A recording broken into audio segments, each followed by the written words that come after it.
Hey everybody, welcome to TIW Podcast. I'm Eric, and today I watched WWE Monday Night Raw, episode 1406, broadcast May 11th, 2020. This was a fantastic episode, mainly for the announcement by Becky Lynch right at the top. We've been hearing this past week that she would confront the winner of the Women's Money in the Bank ladder match on this episode of Raw, and it's a weird word to use for what actually happened, but Becky comes out. She has the briefcase that Asuka won, and she seems very, very conflicted, sad, upset, and Asuka comes out. She's like, "What are you doing? That's mine." And Becky says, "Yeah, it is yours, but I asked them to up the stakes for the contract." She opens it up. The Raw Women's Championship is in the briefcase. Asuka is the Raw Women's Champion.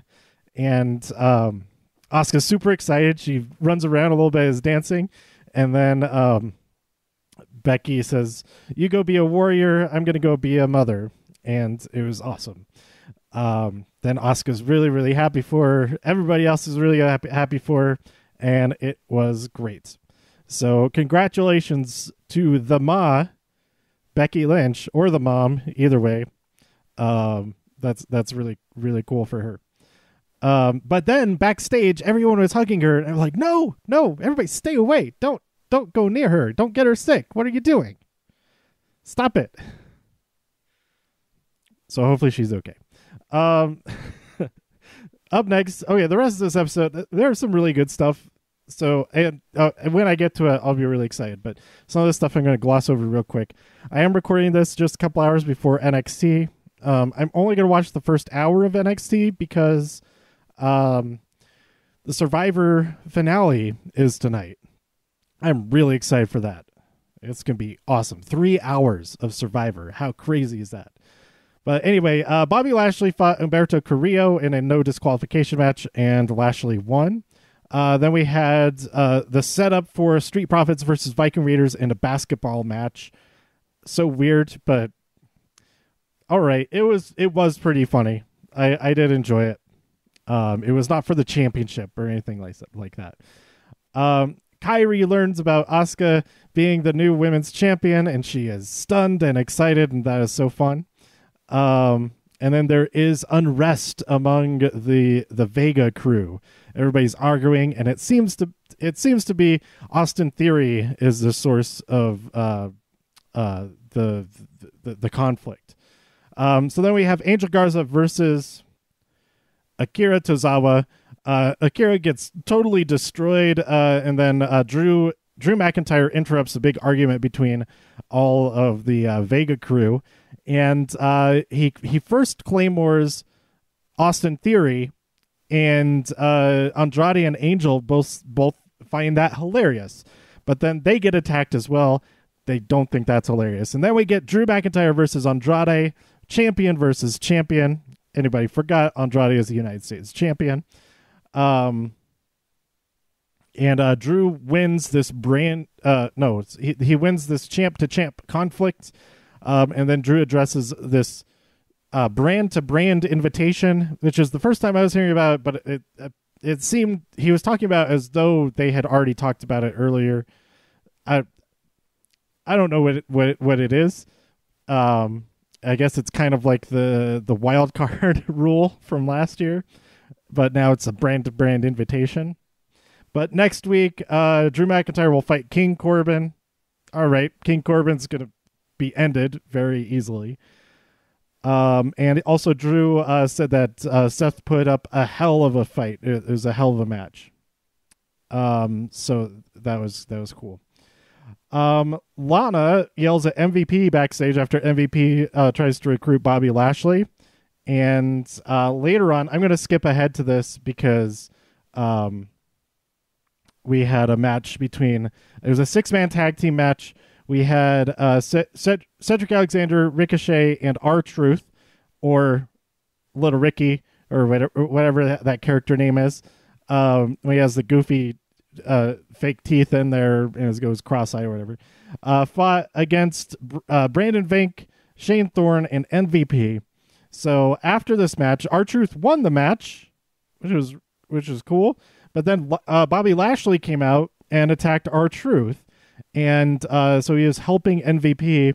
And it seems as though perhaps Lana yelling at MVP helped him make that decision. Is like, oh, she doesn't like it, then yeah, I definitely will get some help from this guy.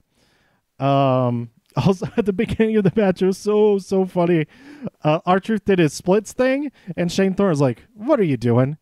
And then R-Truth kicks his legs out, and he lands in the exact same splits. That made me laugh so hard. This whole episode was gold. Not all of it, but a lot of it was gold. Right before that, we had a moment of bliss. And as they're talking, this is a special appearance on Raw. I guess it's part of the brand-to-brand invitation, whatnot. The Iconics are back. Peyton Royce and Billie Kay. I am so excited for this. And then they challenge Alexa Bliss and Nikki Cross to a tag team title match. They say, well, no. They said, okay, well, just a match then. They said, okay, fine. And the Iconics win via a new move that was kind of like a magic killer. Not exactly, but it's similar enough that I think it should be called the Iconic Killer. And I think this is the first time they've used that move. And I'm so happy that they're back. I'm really happy that Asuka's champion. Really happy for Becky. Really happy that Iconics are back. It's a great night. But then we go back to an interview with Rey Mysterio where he explains that luckily, that's my impression of Rey Mysterio. Luckily, there was another roof 6 feet beneath the roof we were on. So I landed there or whatever. He explains it that's why they're not dead. And that Alistair landed right beside him. All that. But I mean, they should. They have the clip of it, right? I guess they would. They would have had something nice to land on. So they wouldn't want to show the clip of that. But anyway, he starts the interview with saying, "Oh, I feel great." It's like, what? You just got thrown off of a roof yesterday. But as Ray's talking, Seth appears, and his hair is just a total wreck. It's so just his appearance, and his expression, everything just made me laugh so hard. And then he's totally unresponsive to anybody about anything. And Ray's like, "Oh, congratulations, it's great news," and all that.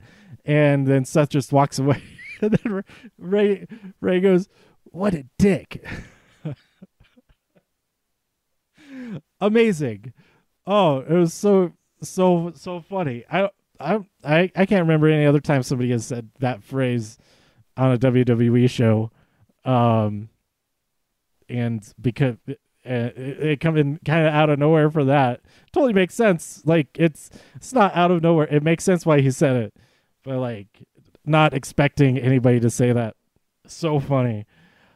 So then we had the Cedric Shea versus MVP crew match that I already talked about. After that, Shayna says that Becky is so stupid for getting pregnant, or she says knocked up, and that and she calls the baby a miserable parasite.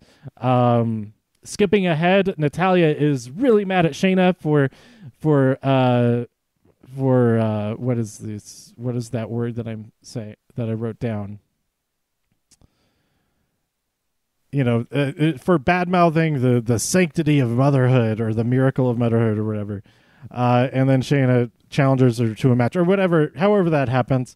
And Shayna is like, "Oh, you're just upset because you're never going to have kids and the Hart family legacy ends with you." Like, oh my God, that is brutal. And then we have Natalya versus Shayna in a match. Shayna wins via knee strike and she gets a pin, which I can't even remember the last time that has happened.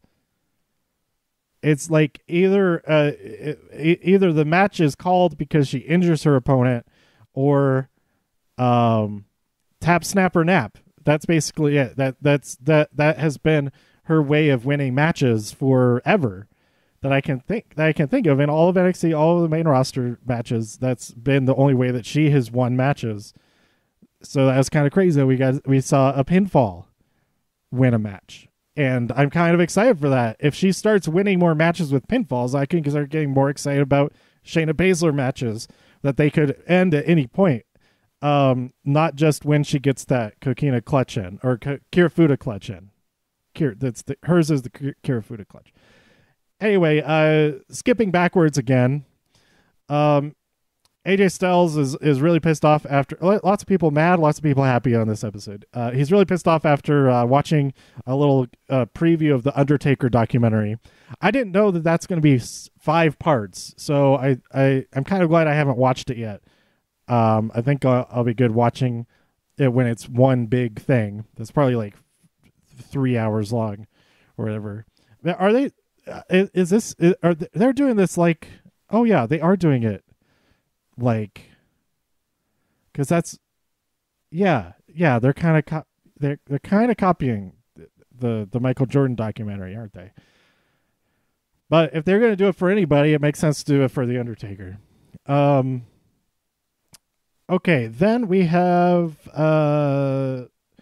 Rey Mysterio and Aleister Black. They team up to fight Seth Rollins and Buddy Murphy. Seth is so. He looks like he looks traumatized, like his eyes are dead. He's like non-responsive. He just walks out there like a zombie. Just stands on the apron the entire time. Buddy Murphy held his own very well, but then one of them hit Seth, and then the case hit them back or something. I don't know, but it caused a disqualification, and Seth just snaps, and he just lays into Ray like nothing else, and is beating the crap out of him, and then is like pulls his mask up, and then jams his eye into the corner of the steps. Like, what the hell? That's insane. So the question is Seth traumatized from his loss to Drew McIntyre at Money in the Bank, or is he traumatized by learning that he's going to be a father? And it might be the case that he isn't the father, which Rey Mysterio is kind of a dick for saying that. Now that I think of it. But I mean, you say mean things to jerks, I guess, and Seth is a known jerk at this point. But anyway, yeah, I enjoy that. That's the question. Like, it could go either way. It could be both. It probably is a little bit of both. And also, in kayfabe, of course, was that announcement how Seth Rollins found out that Becky Lynch is pregnant? And if so, then that could also be a thing. Like, even whether or not there's an issue of him being the father, which, of course he is in real life. But to make that part of the story would be crazy. But for her not to tell him until making the announcement to the entire world, that would be pretty messed up. And I could see that messing him up a lot too. But anyway, we had the Street Profits and Viking Raiders basketball match, which was, or game, whatever. Is it a match? It's not a match. Yeah, it's no, that's not what you call it. And Ivar does not know how to play basketball at all. It's really funny. But then after they lose, like 72-2 or something like that, the Viking Raiders are like, "Nah, we let you win. Watch this." And then Ivar just like sinks 3 after 3 after 3, and then he jumps from across the court into a dunk, and the Street Profits are stunned. It's really funny. And then we had Baron Corbin. He has no remorse for what he did to Rey Mysterio and Aleister Black in his interview there.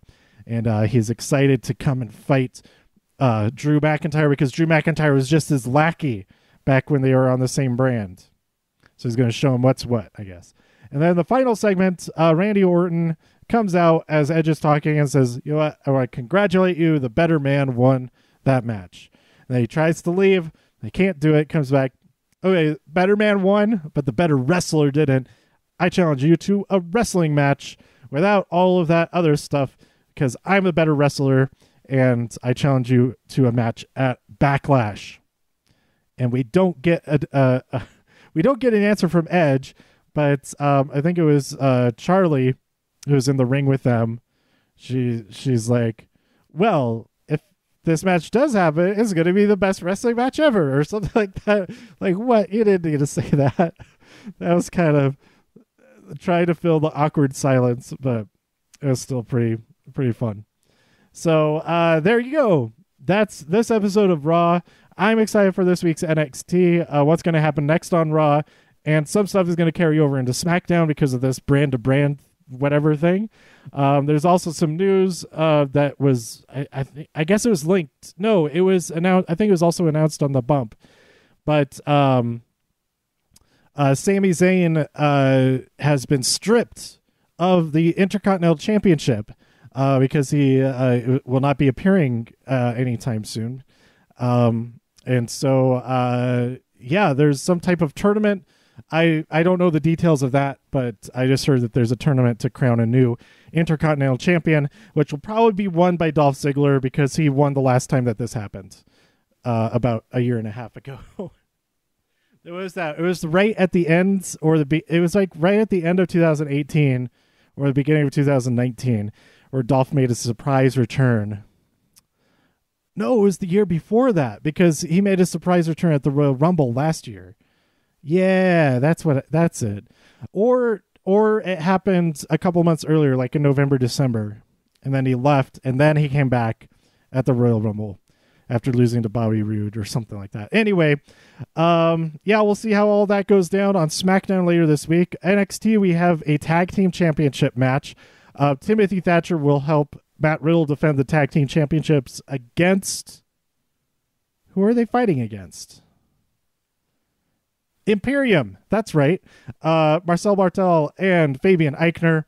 That's going to be a hell of a match. Unfortunately, I don't think I'm going to be able to watch it as it airs unless it's at the beginning. But it's the only title match on this episode, so it's got to be the main event, right? But fingers crossed, maybe it's the opening match, and I can watch it as it airs. But, that's it. Let me know what you thought about this episode of Raw by tweeting me at TIW Podcast. Go to TIWpodcast.com for more reviews. If you enjoyed this episode or anything else on the site, please share some links with your friends. Subscribe in iTunes, Spotify, Stitcher, YouTube, wherever you like to listen. Stay safe, healthy, and happy out there in all the infinite multiverses. And also, one quick thing. I got to plug my new website, which is like bringing together all of my different sites and projects and all that into one place. Jarred.tv. That's JARRED.tv. So all my Demon Jackal stuff is on there. You can listen to this podcast on there. And then otherwise it's all, it has links to all kinds of other stuff. You can see all my artwork, some of my video projects, all that kind of thing. I keep adding more and more stuff to this site. So go check that out. All right. Thanks for tuning in, and I'll see you next time here on TIW Podcast. Bye.